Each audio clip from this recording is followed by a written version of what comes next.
This video contains strong language and strong violence. For 7 days, gore and blood rained from above.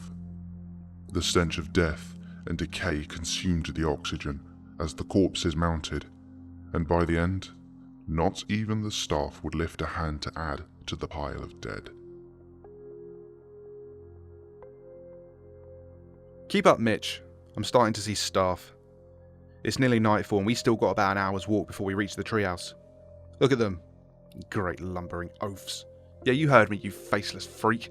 A great lumbering oaf. Now piss off before I stick my spear in your head. Mitch.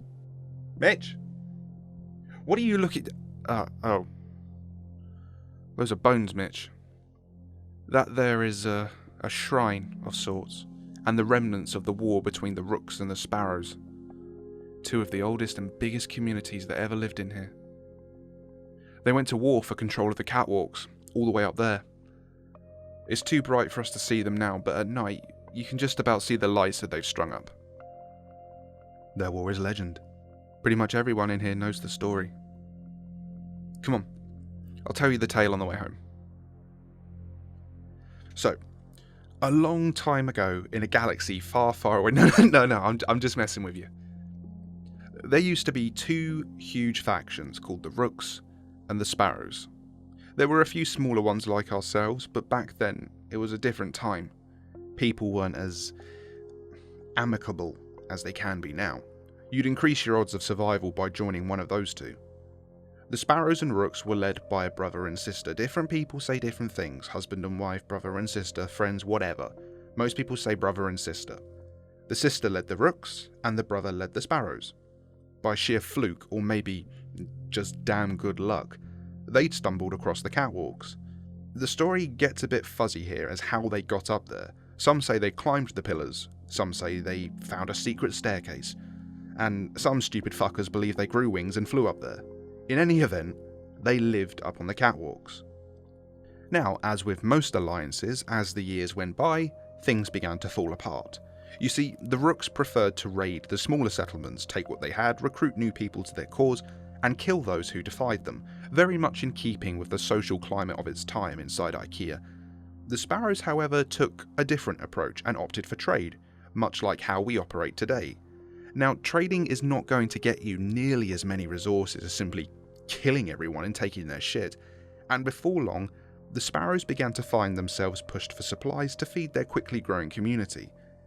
The brother's son and his advisors tried to reason with him to stop letting in new people, but the brother insisted they needed the numbers to defend themselves in case his sister got ideas.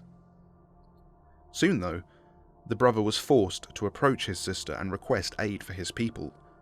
His sister by this point, however, had become drunk on the power and fear she commanded. She gave no aid and mocked her brother. To make matters worse, she took advantage of his situation and demanded that he join her to create the biggest faction. It would make them the undisputable superpower of IKEA. She disguised it as a salvation for his people, but her real motives were pretty clear. She wanted to spite her older brother. She did not take his refusal well. Jealousy and anger can pull apart even the strongest bonds, son. That night, the brother's son was captured by the Rooks. She had him strung up over the catwalks in full view of the Sparrows and the brother and demanded their surrender. Bargains were offered, terms were presented, but the sister would hear none of it. It was total unconditional surrender or nothing. It gets a little bit fuzzy again here, but something happened during this parley that pushed the tensions to breaking point. One of the groups engaged the other. Some say the Sparrows attacked the Rooks, and some say the Rooks attacked the Sparrows. It doesn't matter. The brother's son had his guts ripped out and he was thrown over the railings. When the brother learned of what had happened, hell came to IKEA. After years of recruitment, the Sparrows had a lot of people to bulk out their force. However, where the Rooks lacked numbers, they had skill. Remember how they became so famous in the first place? It wasn't for their customer service. For 7 days, blood and bodies rained down from above. The tribes below were forced to cover under shelves for fear of being crushed. Entire settlements were reduced to ruins as falling bodies smashed down their walls. The sound of it was like the angels of heaven fighting the beasts of hell. It was a horrible time. The other tribes couldn't move for fear of getting crushed. They couldn't sleep. They couldn't breathe for all the blood and corpses around them. Some decided it was all too much and began jumping from the top of the shelves, and I can't say I blame them. Even the staff didn't attack at night. They were too focused on just looking up and watching the war unfold. Distracted by the noise, I imagine. By day, the tribes waged war, and by night they tortured and executed any survivors. After a few days, things were getting desperate. Both sides conducted raids on the ground settlements. The Rooks press-ganged anyone they could find into fighting, and the Sparrows just straight up began stealing all the food and water they could find. In his lust for victory, the brother would have entire settlements brought down just to get at what few rations they had.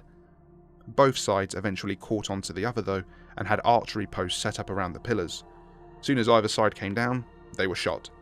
That essentially put an end to the ground raids, much to the ground tribe's relief, I imagine. In one particularly well-known battle, the sister's daughter took on the brother's two best fighters. It was described as more of a dance than a fight. You know how in fancy video game animations or movies, you see the fighter roll around and do special moves and do perfect dodges? Well, the story says that was how she fought, apparently. She managed to tire them both out until they couldn't fight no more, and exactly the same as the brother's son, they were thrown over the railings. The brother's grief was insurmountable. He had lost his son and his best fighters, and his people were starving. Rage began to consume him as his mind became unhinged, and he took great pleasure in causing as much pain as possible to his sister and her people in any way he could. The stories get pretty dark here, but the brother's screws began to loosen, big time. It is said that he had enemy prisoners strung up, began carving stakes out of them, and even sucked the blood from their veins. Others he released to then go and tell the Rooks the story, but not before mutilating them to the point they couldn't fight again, cutting off their legs, mangling their arms, and even breaking their spines. I figure it was his attempt at psychological warfare. Whether it worked or not, I do not know. I guess he was just trying anything at this point to try and get an edge. On the 6th day, they say the brother lost 50 of his own just to capture his sister's daughter. While his sister watched, he had her lowered into the open arms of the IKEA employees. He did it slowly. They tore off her legs, ripped her open and pulled her insides out bit by bit. They say her screams could be heard across the entire store. The 7th day was when it all ended. In a final all-out assault, the Rooks ambushed the Sparrows in their home base. Entire gantry platforms fell under the weight of the fighting. Finally, the brother and sister stood against one another. He was strong, and she was fast. The legend says that by the end the brother had been cut 1,000 times by her blade, and the only bones of the sister that weren't broken were her fighting arm and the leg she stood on. I personally find that a bit fanciful, but it makes for dramatic storytelling, I guess. Neither the brother or sister ceded defeat, and both were too consumed with revenge and anger to let the war end in any other way than victory. As the sister thrust her blade into her brother's throat, he pulled her over the railings, and they both fell to join the bodies. The Rook's skill ultimately persevered over the Sparrows' numbers, and they seized victory after the Sparrows surrendered.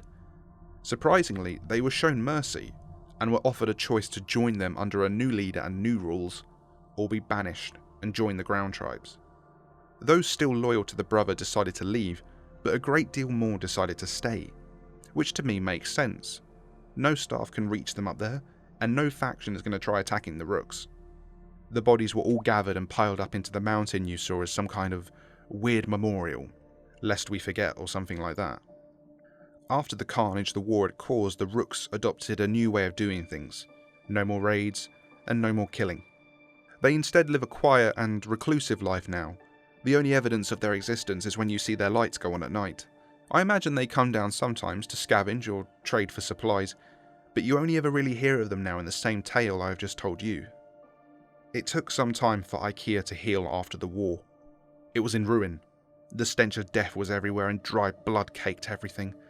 The story goes that once the war finally finished, the next day the sound of air conditioning could be heard. Something somewhere was circulating the air to get rid of the smell. Also, it rained. I mean, of course it didn't actually rain, but the sprinkler system turned on and washed away the blood. New stock began appearing, replacing the damaged and bloody ones. It took some time, but eventually IKEA healed from the war. Here's a conundrum for you though, Mitch. When the cleanup was happening and all the bodies were being gathered, the brother and sister's bodies were never found. They never found any trace of them. Now there is some speculation that the ground tribes hid the bodies to prevent the possibility of them becoming martyrs. However, there's this one tribe, a very old tribe, and quite a trek from here. One of their elders was there. He was just a young boy at the time, but he has his own version of events.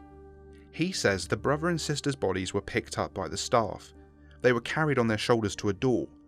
No one else has ever seen this door, and some doubt its existence. But we are in a department store, so you would expect a door like this to be somewhere in here. He says that there, at the top of the door in bright gold lettering, it said, "Manager's Office."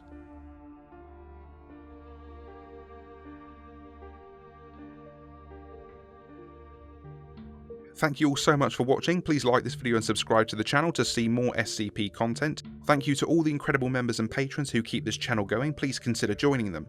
And thank you to Rick Trexon, Generals Alert, Sam B, JT Walker, Horizons, Dr. Soup, Jax Merrick, Alexander, Number of the East, Dr. Rome, Fallen Angel. Big thanks to the council members, Arctoast, Kibara, Len Hox, Captain Core, Hunter Killer, Tree, Arctos, Romulus the Commissar, Cat Clone, Pepperfish, Arbiter Soul, Kilo and Bob, and massive thanks to the administrators Viger, Kamana, Panzer, and Wunderschnell. Thank you all for watching, I will see you all soon, and take care.